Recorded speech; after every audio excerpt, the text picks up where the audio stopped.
यदा यदा हि धर्मस्य ग्लानिर्भवति भारत अभ्युत्थानं धर्मस्य तदात्मानं सृजाम्यहम्। इस श्लोक में श्री कृष्ण कहते हैं कि जब जब इस पृथ्वी पर धर्म की हानि होती है, विनाश का कार्य होता है और अधर्म आगे बढ़ता है, तब तब मैं इस पृथ्वी पर आता हूँ और इस पृथ्वी पर अवतार लेता हूँ। नमस्ते भारत, कैसे हैं आप लोग? महाभारत का ये शुक्ति वाक्य आपने अवश्य सुना होगा, कईयों को तो याद भी होगा। ये कृष्ण यह तब कहते हैं जब अर्जुन सांसारिक मोह माया में धर्म स्थापना का सुपात्र बनने से मना कर देता है। बहुतों ने महाभारत की गाथा सुनी होगी, देखी होगी। तब धर्म की राह अवरोध बनकर स्वयं धर्म स्थापना हेतु योद्धा निर्माण की जिन्हें जिम्मेदारी मिली थी, वो द्रोणाचार्य खड़े थे, पितामह भीष्म थे, योद्धा श्रेष्ठ कर्ण थे और पूरी कौरवों की कोटिशा सेना थी। सब अपने ही तो थे। आज धर्म और न्याय की राह अवरोध बनकर बेहद छोटे कद के कुमार विश्वास के शब्दों में कहें तो आत्ममुग्ध बौने खड़े। तो इनका पैकअप कराने के लिए श्री कृष्ण जी की छोटी लाडली नुपुर शर्मा ही बहुत है। जी हाँ, वो नुपुर शर्मा जो बीते 1 वर्ष से अज्ञातवास में रही, नई और एक बड़ी जिम्मेदारी के साथ जल्द ही राजनीति में वापस कर सकती है। दोस्तों, एक ऐसी किताब जिसे उसके मानने वाले सबसे ऊपर रखते, एक ऐसी किताब जिसे उसके मानने तर्क और बहस से ऊपर रखते हैं, एक ऐसी किताब जिसका अक्षरशः पालन करना अनिवार्य है, जिनके लिए वो उसी किताब के 2 लाइन से इतने भड़क जाएंगे कि उन लाइंस को बोलने वाला तो दूर, उसके समर्थन में बोलने वाले तक के हलक से जुबान खींच ले। तो इसे आप नैसर्गिक और प्राकृतिक तो नहीं ही मानेंगे ना मेरे प्यारे दोस्त। वीडियो को अंत तक देखिएगा, लाइक का बटन दबा दीजिए, बहुत इंफॉर्मेटिव है।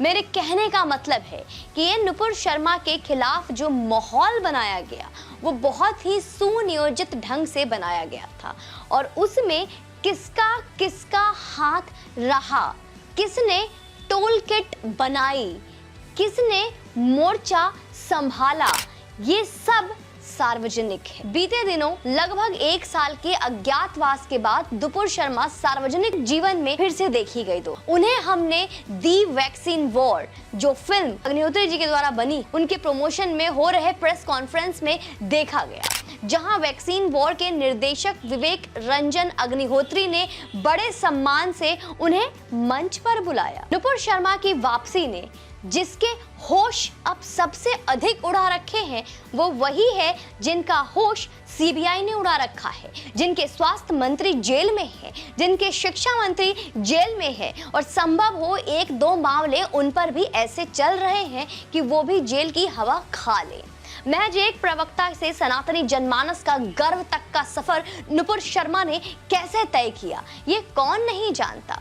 एक प्रवक्ता मात्र को लोगों की पसंद बना देने में विपक्ष, वामपंथ, उस पर पूरी लॉबी का योगदान अभूतपूर्व रहा, जिन्होंने हनुमान जी की पूंछ में आग लगाई।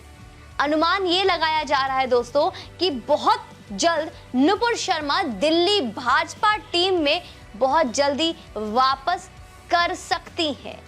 हम दिल्ली वाले अन्ना आंदोलन के बाद के उन केजरीवाल स्टेटमेंट को दोबारा सुनकर कैसे खुद को कोड़े मारते हैं, ये तो क्या ही बताना। मैं तो आम आदमी हूँ जी, ऐसा है ना सर जी, फ्लैट में रहूंगा, सरकारी आवास नहीं लूंगा, गाड़ी नहीं लूंगा, जैसी जनता वैसा मुख्यमंत्री, ब्ला ब्ला ब्ला। दिल्ली का आम आदमी मुख्यमंत्री दुनिया भर के सामने ऐसे आलीशान जीवन का एक अप्रतिम उदाहरण बन गया, जो 50 से अधिक करोड़ तो बस आधिकारिक आंकड़ों में मुख्यमंत्री आवास के रेनोवेशन में खर्च कर देते हैं। पूरे दुनिया के सामने दिल्ली की ये आम आदमी सरकार यह भी उदाहरण पेश किया है कि शिक्षा मंत्री जेल में, स्वास्थ्य मंत्री जेल में और मुख्यमंत्री जेल के गेट में। तो अब आम आदमी की सरकार का भ्रष्टाचार मुक्त शासन का गुब्बारा दिल्ली वालों के मुंह पर ही फूट चुका है। तो नुपुर शर्मा इज बैक का ये नया दाव भाजपा को दिल्ली में पुनर्जन्म भी दे सकता है। दोस्तों, नुपुर शर्मा पर हुए सारे हमले देश हिंदुओं को खुद पर हुए हमले लगे। देश ने नुपुर शर्मा वाले हादसे से ये तो अवश्य जाना कि अभिव्यक्ति की स्वतंत्रता कितनी सेलेक्टिव है। स्टालिन के बेटे ने सनातन समाप्त करने तक की बात कही तो कोई उफ तक नहीं। किसी मंत्री ने रामचरितमानस पर गंदे आक्षेप लगाए तो कोई बात नहीं। किसी ने हिंदू शब्द को ही गाली बताया तो कोई बात नहीं। लेकिन किसी ने उनकी एक किताब की 2 लाइंस उन्हें ही वापस सुना दी तो खाड़ी देश तक चुगली की गई। नुपुर शर्मा ने आगमन का सुखद संदेश का इशारा कल प्रधानमंत्री नरेंद्र मोदी ने भी राजस्थान में सरतन से जुदा के नारों को याद करके दे दिया है। दोस्तों, अब तक ओवैसी कह चुके हैं कि नुपुर शर्मा 1 महीने में भाजपा फिर से ज्वाइन कर रही हैं। वही चीज नरेंद्र मोदी ने उन्हें सच करने का भी शायद ठान लिया है। अब ओवैसी मियां को कैसे इंतजार किया जा सकता है?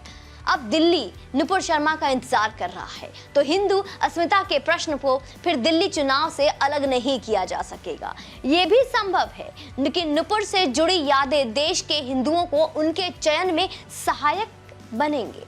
हम नुपुर शर्मा के साथ थे और कल भी थे, आज भी रहेंगे। उनके अज्ञातवास के बाद उनके लिए वही कविता की 4 पंक्तियां समर्पित करेंगे जो राष्ट्र कवि दिनकर जी ने अज्ञातवास के बाद वापस लौटे पांडवों के लिए लिखा था। वर्षों तन वन में धूम धूम, बाधा विघ्नों को चूम चूम, सह धूप धाम, पानी पत्थर, पांडव आए कुछ और निखर। सौभाग्य न सब दिन सोता है, सौभाग्य न सब दिन सोता है, देखे आगे क्या क्या होता है। जय हिंद, वंदे मातरम। दोस्तों, वीडियो को अवश्य शेयर कर दीजिएगा।